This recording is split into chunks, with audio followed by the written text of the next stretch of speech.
Assalamualaikum warahmatullahi wabarakatuh. Okey, untuk video ni kita akan fokus pada preparations of carboxylic acid and also chemical properties of carboxylic acid.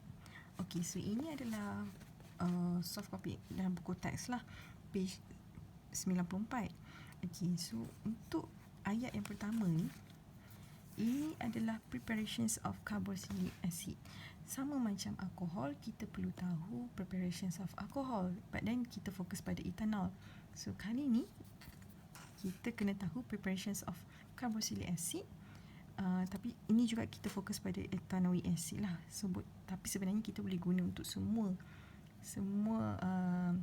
untuk menghasilkan semua carboxylic acid sebenarnya, tapi kita just fokus ke ethanoic acid lah.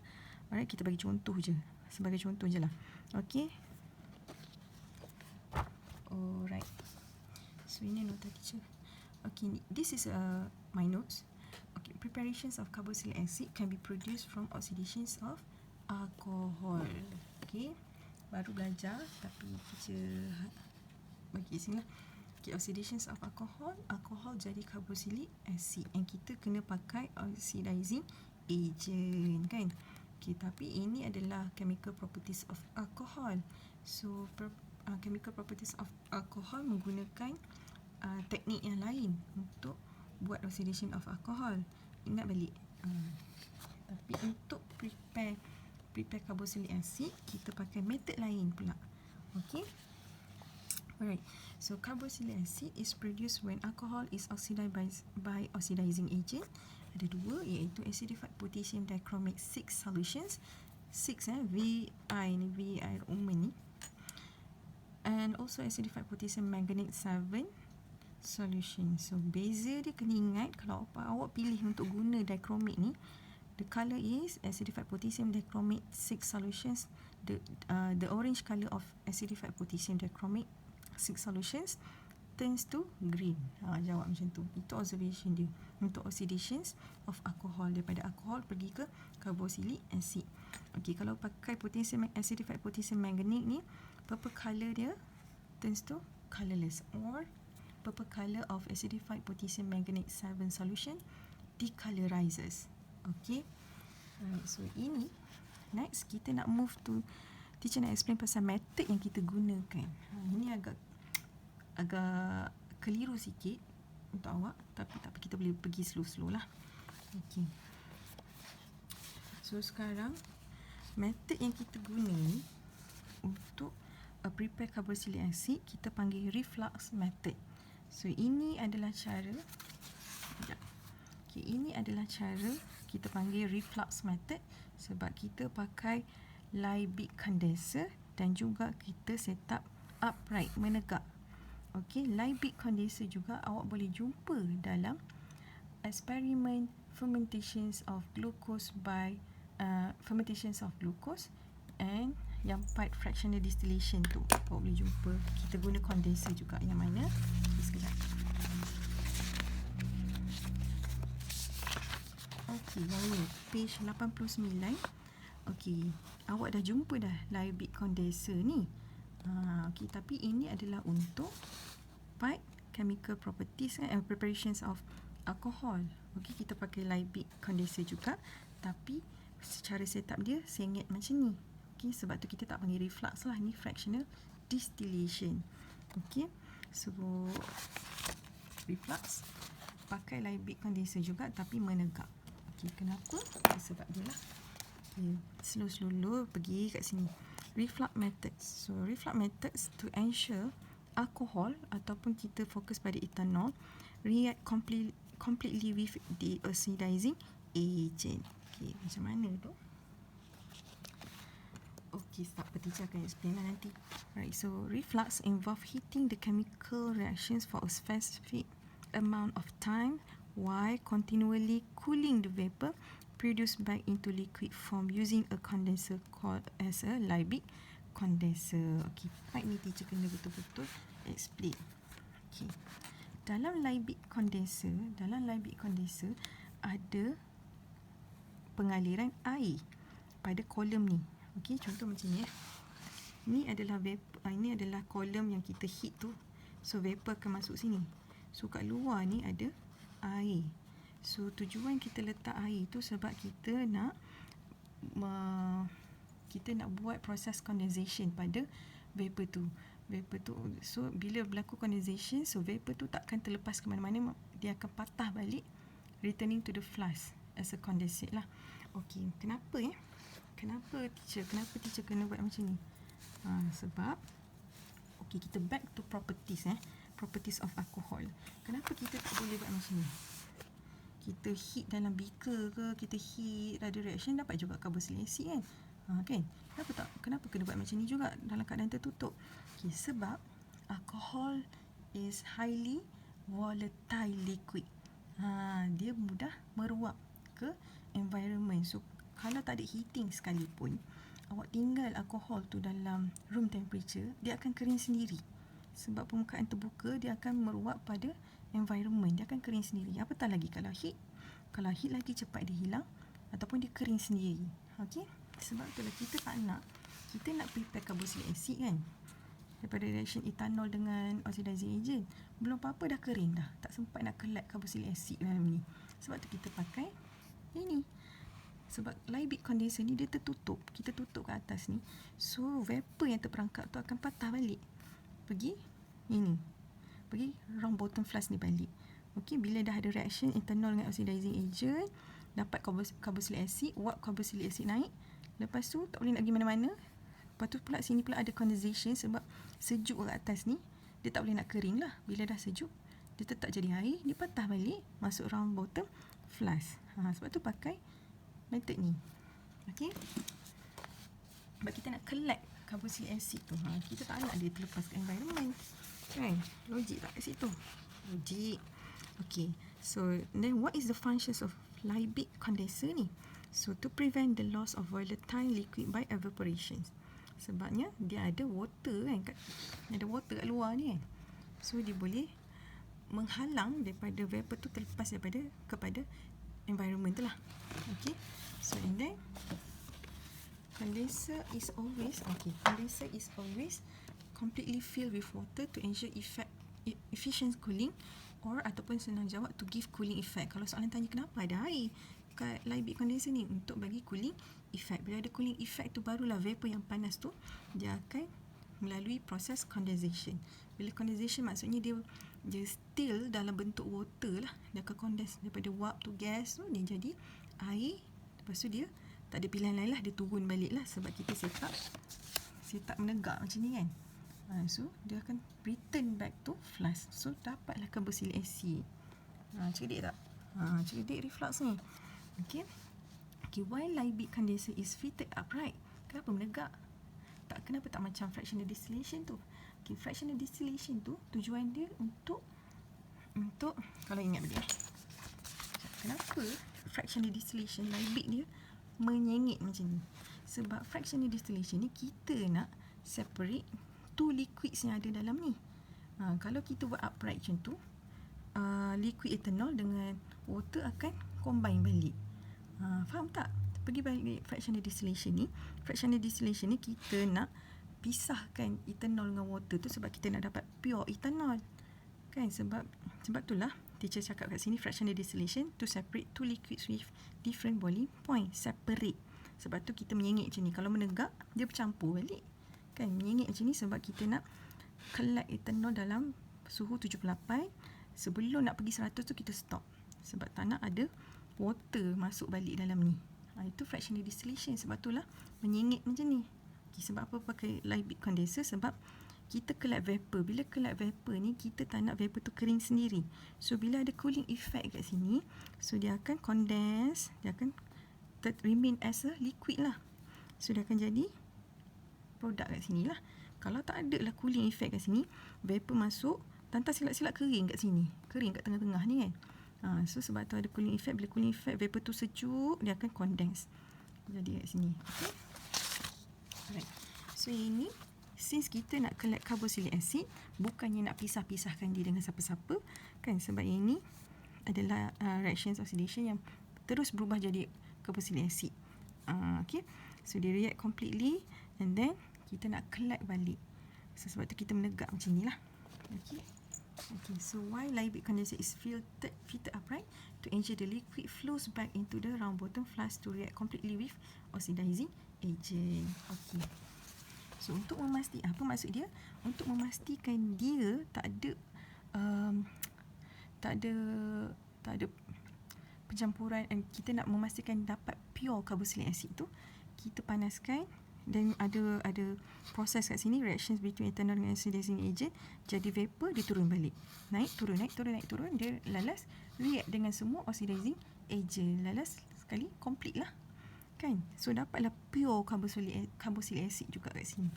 Okay, so cara awak faham, tapi kalau tak faham boleh tanya macam biasa. Okay, alright. So ni sebelum teacher nak pergi pada chemical properties, kena faham dulu cara nak set up Liebig condenser ni. Okay, alright. So teacher explain satu-satu, sebab since kita dah belajar dua-dua cara yang menggunakan Liebig condenser, sebab tu teacher buat comparison. Okay, so pertama kita dah ada jumpa Liebig condenser ni dalam fractional distillation yang separate two liquid tu kan. So sebab tu kita kena set up sengit, sebab kita tak nak liquid, kita nak separate liquid kan. So dia tak nak bercampur, dah pisah kat sini, satu bawa haluan sini, satu bawa sini kan. Okay, so cara nak set up dia, vapor masuk. Okay, kita kena tunjuk gambar lagi. Itulah cabaran ni untuk bila kita dah pergi jauh sikit. Mungkin complicated sikit lah, tapi tak apa, teacher cuba yang terbaik. Ini so yang ini masuk, yang ini reactions yang berlaku. Okay, ni reactions yang berlaku. So vapor naik kat sini kan, so vapor akan masuk ikut sini. So vapor masuk kat sini, produk akan collect kat sini. So macam mana kita nak set up Liebig ni? Bila vapor in, kalau awak buat water in masuk sini, awak masukkan air dalam condenser tu kat sini, and also meanwhile water tu akan keluar kat sini. So salah salah. Sebab apa? Sini produk nak collect kan, kat sini dia keluar kan, produk nak collect. Salah sebab cara yang betul, vapor masuk, lepas tu water out kena kat sini, and water in kena kat sini. Sebab bila water in kat sini, air akan keep on masuk kat sini kan. So cooling effect lagi banyak kat sini. Kita nak cooling effect tu lebih kat hampir pada produk yang kita nak collect. Okay, so masuk sini sejuk juga, tapi kat sini cooling dia lagi kuat lah. So water in mesti dekat dengan produk yang kita nak collect, baru betul. So mana kita jumpa ni? U is a fractional distillations of ethanol, refer to the internal preparations page 89. Right, ni cara set up. Nanti kalau ada lukis diagram, nanti kalau tak tahu ni, teacher cubit lah, but I explain. Okay, so reflux method pula. Okay, reflux method. So pemanasan berlaku, vapor naik kan, vapor naik tapi turun kat tempat yang sama, naik tempat sama, turun tempat yang sama. Okay, mana kita nak fokus ni? Okay, so sekarang ni water out, kalau tulis water out kat sini, water in kat sini, salah. Sebab produk collected pun kat sini juga. So kita fokus kat mana produk tu keluar, so situlah water in dia. Okay, since produk keluar ikut bawah ni juga, walaupun vapor masuk kat sini, tapi dia turun balik as a product. So water in mestilah dekat produk yang kita nak collect tu. So water out kat sini lah. Okay, so use in reflux, mana kita nak jumpa, kita guna di dalam reflux method, which is we call oxidations of alcohol, refer to preparations of carboxylic acid, page 94. Okay, alright, akhirnya habis. Jadi kat chemical properties pula, ini baru reaction dia lah. Okay, chemical properties of carboxylic acid ada dua. Mana yang teacher punya?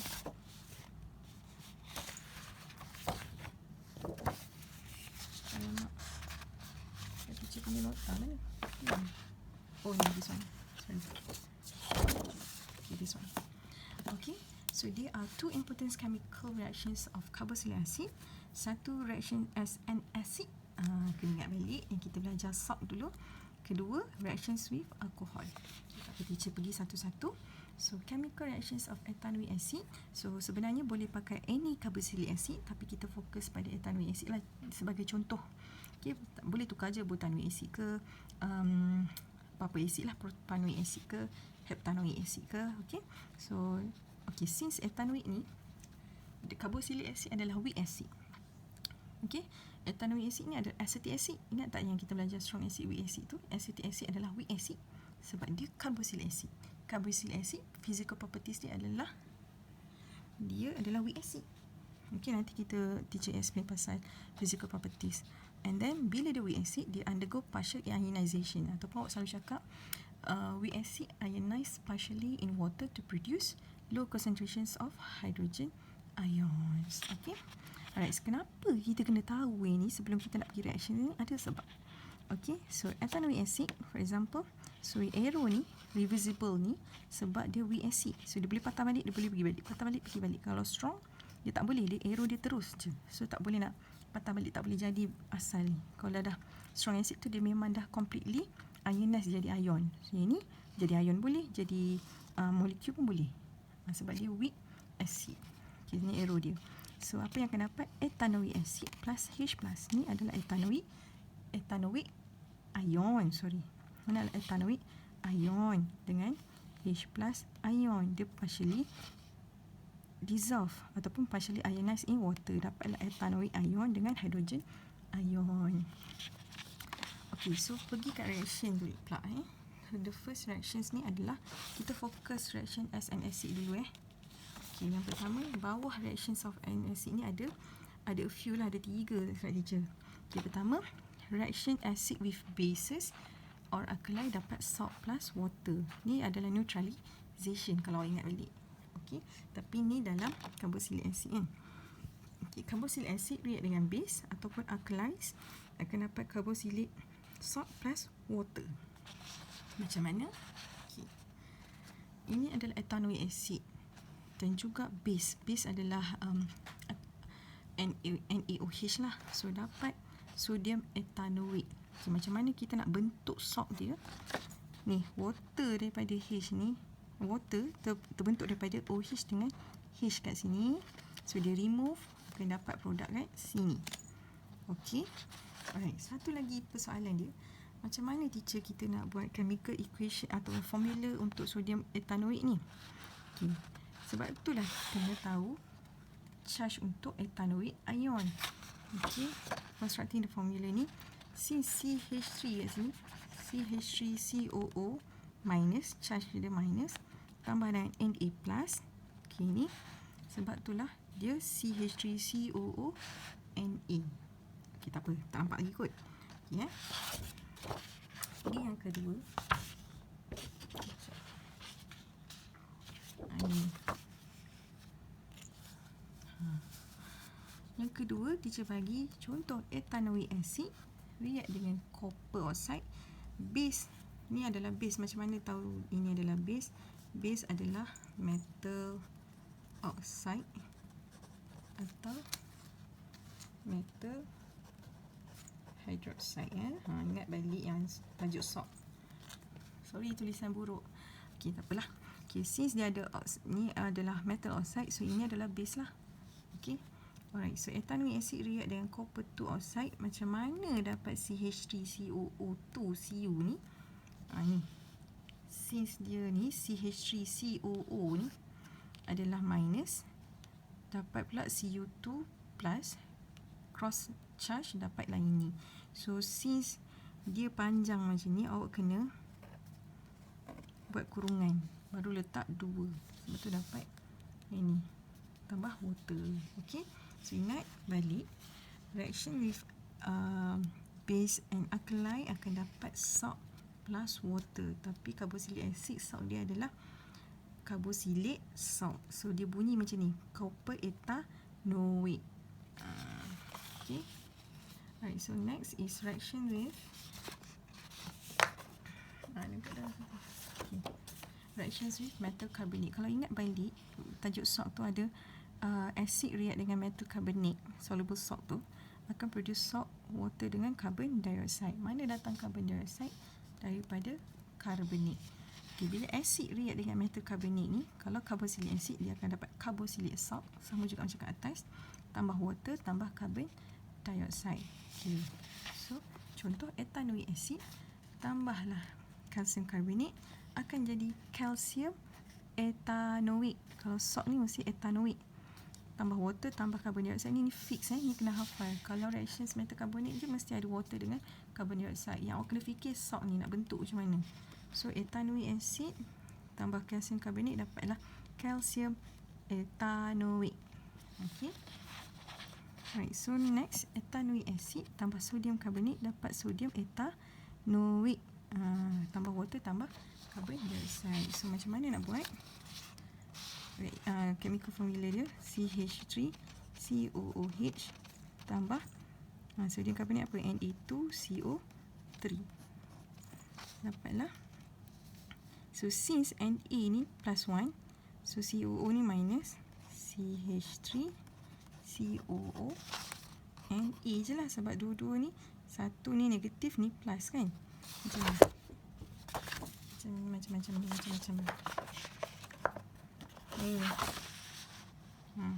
Charge dia ni kan. So kalau cross tak jadi apa lah. Itu sama je. So tambahlah water. Tambah CO2. Okay, so next is reaction with metals. Okay, kalau acid react dengan metal dapat salt plus hydrogen gas. Okay, so kalau sini, since ni carboxylic acid, salt dia mestilah carboxylic salt. Tapi result dia mesti sama je, hydrogen gas kalau react dengan metal. So contoh bagi yang ni lah, ethanoic acid dengan magnesium. Magnesium adalah metal, dapatlah magnesium ethanoic. So cara tulis ni macam ni sebab Mg adalah 2+. Yang ni COO, CH3COO minus. Dapat hydrogen gas. Kalau dengan zinc sama jugalah. So ethanoic acid, kenapa dua ni? Ni balancing. Tambah zinc. Okay, zinc apa? Zinc charge dia 2+ kan. So sebab itulah CH3COO tutup zinc tambah H2. Tapi tak balance lagi sebab CH3COO ni ada 2. Letaklah 2 kat sini. Dah balance lah. Okay. Kalau tak percaya, tak kira. Takut ada yang, you ke teacher ni? Kan? Kira sendiri. Okay dah. Last but not least, alhamdulillah dah habis dah untuk reaction carboxylic acid ni kan. So reaction with alcohol. Yang ni kita akan belajar dalam homologous series yang paling last iaitu ester. So nama dia menarik juga, best juga cara nak naming dia, tapi teacher ajar nantilah ya. Masih ester nanti. Okay, so reactions carboxylic acid with alcohol. Carboxylic acid react with alcohol to produce ester and water. Okay, so this reaction is called as esterification. Esterification lah cara buat perfume sebab dia bau wangi. Okay, kalau kita buat kat lab nanti ada bau wangi. Okay, so ni name of reaction dia adalah esterification. Catalyst yang kita guna adalah concentrated sulfuric acid H2SO4. Alright, so yang ni jangan runsing-runsing macam mana dapat nama ni. Teacher akan ajar masa kita belajar ester. Okay, yang awak kena tahu sekarang ni reactions carboxylic acid with alcohol akan dapat ester, minyak wangi. Okay, so ethanoic acid react dengan ethanol dalam conditions catalyst yang kehadiran catalyst concentrated H2SO4 dapatlah ethyl ethanoic plus water. Yang ini jangan risau, kita akan jumpa balik kat dalam ester. So teacher akan explain macam mana dapat nama ni. Okay, right, so ini macam mana dapat air. Kita remove, kita ambil OH daripada C double bond O. Jangan ambil daripada OH jangan ambil daripada alkohol. OH ni kita kena ambil daripada carboxylic acid. So ambil H sahaja daripada alkohol, baru dapat remove water. Okay, kalau ambil alkohol dapat H kat ni salah. Tu memang method dia lah, cara dia. Okay, so OH kena react dengan H kat sini. H daripada alkohol ni dapat remove lah water. Remove kat mana? Dapat dekat produk dia lah. Okay, ni adalah ester, ni adalah water. Okay, so that's all for this video. So thank you.